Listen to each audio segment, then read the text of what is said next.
ఇంత నీచ రాజకీయాలను ఇప్పటి వరకు చూడలేదు, బహుశా ఇక మీదట చూడం కూడా. ఒక్క సీట్ కోసం అమ్మతనాన్ని అంగట్లో పెట్టేశారు ఈ సిగ్గులేని రాజకీయ నాయకులు.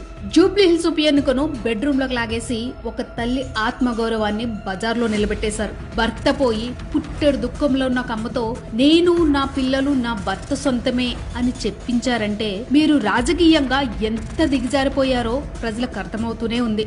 ఒక సీఎం హోదాలో ఉన్న వ్యక్తికి నోటికి అదుపు ఉండదు.